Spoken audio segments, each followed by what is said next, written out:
In this course, we're going to focus on an easy 3-step process to help you prepare for an upcoming job interview. We will firstly go through how to use the job description to predict what kind of questions might come up in the interview. Then we will learn how to use your own experiences through your studies, through work experience, through other activities to prepare examples that will help you answer any competency-based question. Finally, we will learn how to structure your examples in a way that is really clear and compelling and will really impress the interviewing panel. This will take a bit of time to begin with, but we promise you it's worth it, because once you've done this, you will have a fantastic bank of what we call STARR examples that you can draw from and build upon and tweak at any point in the future when you have to write a job application or interview for a role. So for example, my communication STARR example is X, whereas my teamwork STARR example is Y. The process of writing it down will also help stick in your memory much more effectively, which will help aid instant recall when certain questions come along. So, starting with step 1. Today I'm going to be new graduate Alison Thorpe, who has an upcoming interview for a digital content editor role that she's found on Target Jobs. The first thing I'm going to do is review the job description and pull out key words that I think could be defined as a competency. So, what is a competency? What am I looking for here?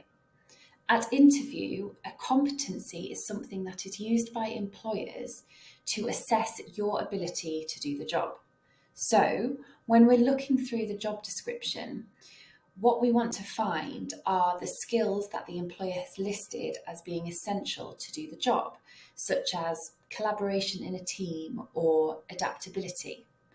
Competencies can sometimes be knowledge of a certain area or a topic, or attributes such as a willingness to learn, but it depends on how the employer interprets it. So if you start by looking out for skills, you can't go too far wrong. Most of the time, the key competencies the employer will be looking to assess at interview will be listed in something called the person specification. So the first thing to do is to look through the job description to find the person specification, so you can go through all about the company, all about the role and the job and what it will entail, and try to find the section that lists all the different skills and competencies that they're looking for. In this instance, this section isn't called the person specification. In a lot of job descriptions it is, but instead the company, GTI, has said what is GTI looking for. And you can see here that it's listed a number of attributes as well as a number of skills that we can all call competencies. Sometimes, particularly in roles in education or academia, the person specification might be in a table, and there might even be indicated as to what stage the different competencies will be assessed at. So you might see a little A next to certain skills if the skill is going to be assessed at application, or I if it's going to be assessed at interview. So that will help you narrow down the competencies you need to prepare detailed answers for. The person specification might also be split into essential criteria and desirable criteria. So as you've already passed the initial application stage and have been invited to interview, you've already shown the employer that you have the skills and experience to do the job. Obviously, if you have the skills and experience to meet the desirable criteria as well as the essential criteria, that's fantastic. But don't worry too much if you feel like you don't meet the desirable criteria. It's been marked as desirable for a reason, so it's not a prerequisite for the job. Here, for example, we have a line just saying we would ideally like you to have some experience. So that would be desirable criteria, but you don't need that experience for this job to apply or to be interviewed for it. Okay, so as Alison, I'm now going to go through the job description and highlight all the different competencies that I could be asked about at interview. Obviously, a good place to start is the person specification, which we've just seen, as it lists all of the different skills and attributes that GTI have told us that they're looking for. So I'll highlight these now. As Alison does have a bit of experience that relates to writing, editing and social media, even though this is a desirable criteria, because Alison has the experience, I'm going to highlight that one as well. You might also be able to get an insight here as to which skills the employer places more weight on. So for example, in the attribute section up here, they have accurate with spelling and grammar as well as attention to detail. And in the skills section, they have high standards of spelling, punctuation and grammar.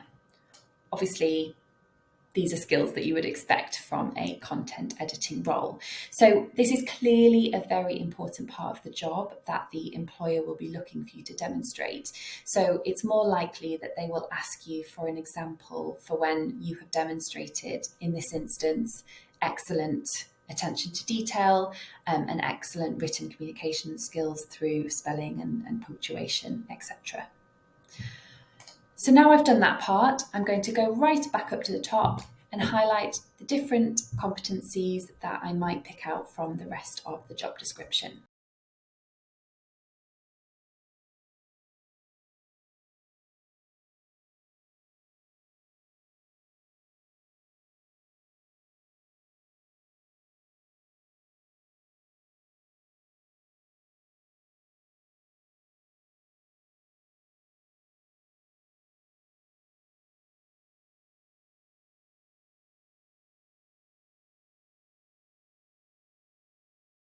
Okay, that's me done. So now I have my list of competencies, I'm going to move on to step 2. So here we are at step 2. Now you have your list of competencies, what we'd recommend you doing is just going through there and identifying and deleting any duplicates or repeat skills that you see that you might have taken from both the job description and the person specification, just to make this next step that little bit easier. So I'm going to refamiliarise myself with the application that I used to apply for the job. In this case, it's Alison's CV. For each competency that I've listed, I'm going to highlight 1 or 2 examples from my studies, work experience, or extracurricular activities that demonstrate how I have developed that specific competency. So, as an example, let's take the competency, a great communicator and team player, able to build good relationships with stakeholders inside and outside the business. Now, this is quite a heavy competency because it's actually got 3 or 4 competencies hidden in there. It's got great communication, being a team player, able to build relationships, and stakeholder management. So if you think about it carefully, you might be able to think of an example that covers all of those, either individually or combined. So whatever the question is that the employer asks you, you're ready with your example. So for example, if they ask you about communication, that works. If they ask you about stakeholder management, that works. If they ask you about both, it still works. So what I'm going to do is go back to my CV, and I think that my internship at Galactic Cosmetics enabled me to develop really strong communication, team working and stakeholder management skills. So what I'm going to do is I'm just going to highlight this experience, and you can do this online, you can do it on paper with highlighters and pens, however you see fit.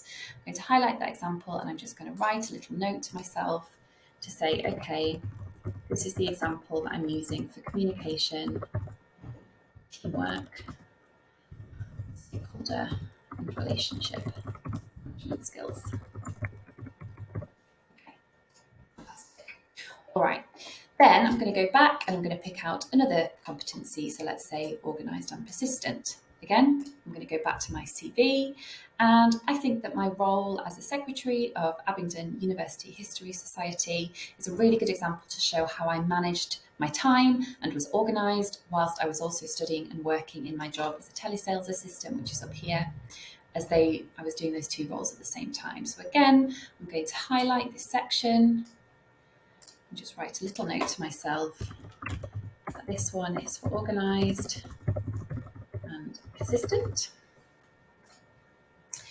And then our third example is maybe more of a little bit of a technical competency. So let's say be able to interpret data.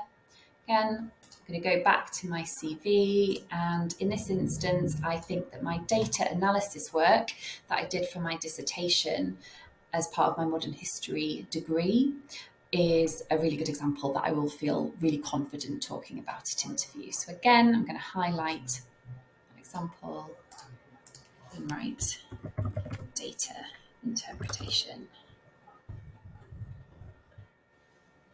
Okay, excellent. So try as best as you can to draw from a range of examples so you're not relying on the same one for every interview question, and just follow that formula for all the different competencies that you identified throughout the job description and person specification. You might even want to highlight 2 examples for each competency just to have in your back pocket in the interview in case you end up using your first choice to answer a different question, or in case you want to add more depth to your answer. So now I've combed the job description for the list of competencies, and I've highlighted my CV for appropriate examples from my experiences to evidence these. I'm ready to move on to step 3. So here we are at step 3, the final step. You should have a list of competencies that you're likely to be asked about at interview, as well as a bank of examples from your studies, extracurricular activities, work experience, or any other experience and skills that you would like to draw from. So now what we want to do is to take our examples and put them into a nicely defined structure so that when it comes to the interview, you're confident because the details are already there in your head. This preparation will ensure that your answers come across in a really clear, compelling, and engaging way to the interview panel. So the structure we're going to use to shape our answers is called the STARR structure.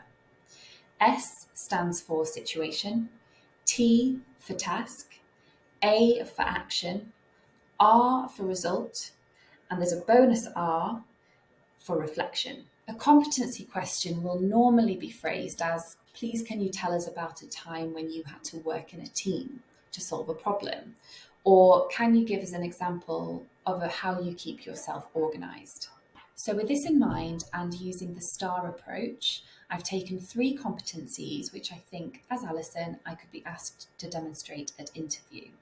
The first competency I'm going to consider is a great communicator and team player, able to build good relationships with stakeholders inside and outside the business. I've already identified that my internship at Galactic Cosmetics would be a good example to demonstrate this. So now what I want to do is structure this using STARR. To do this, I might annotate my CV with bullet points or write down the example in the STARR format on a separate piece of paper, or even record a series of voice notes on my phone. Today though, I'm going to use Microsoft Word, as you can see, but you can use whatever suits you best. So, starting with situation, this is setting the scene for your example. What's the scenario? What's the context? So here, I've explained my internship role, when I did this and at which company, and have repeated the skills in my answer, which is a good tip to show the employer that I've listened to their question and I am responding with relevance. You then want to move on to the task. What was the project or task that you are using in your example to show that you have these skills? Keep reminding yourself of the skills that you're looking to evidence to make sure that you don't go off track. Here, I've talked through the key parts of the project I worked on, and I've pulled out the tasks that I feel are the most relevant to the skills I'm looking to evidence. So once you have set out the situation and the task in hand, we move on to action. What actions did you take that demonstrate you have the communication, teamwork, and stakeholder management skills you're being asked to demonstrate? A lot of people tend to skip over this bit, but it is probably the most important part of STARR. So don't be afraid to be specific. The more detail you give here, the more you'll be able to persuade the employer that you have the skills they're looking for. Another tip here is to always try to focus on what you as an individual did, as opposed to using we. Using I is really important because it shows your potential and the personal impact that you made as an individual. If you use we too much, then your impact is diluted and it becomes difficult for the employer to see your individual skills and potential. So once we've got our actions, we can move on to the result. which allows you to talk about the outcomes of your actions and rounds off the example nicely for the employer. Here we have outlined the positive results of the campaign, which are backed up by statistics to show success. Again, try to use I as much as possible here, but don't go in so far as to lie. Finally, as a bonus last step, if you really want to impress, you can show the employer that you can reflect on what you have learned and how you have developed from the experience. This is really important for employers as they want to know that you are receptive to learning new things and are passionate about developing yourself. So here, like we did at the beginning, we are reconfirming the skills that we have been asked to talk about and have shown some reflection on what we have learned and how we have developed. So there you have it. Our first example structured nicely in STARR. Now we have a strong, compelling example that I can pull out of my hat at interview if asked about teamwork, communication, or stakeholder management skills. Now all you have to do is follow the same formula for the other competencies. We've created 2 more examples as Alison from the previous step that you can dive into in the resources, which we will share after the course. The key element here is to write everything down. It is time consuming, but it is so worth it. And as you will then have a permanent bank of examples that you can use and adapt at any point that you need them in the future.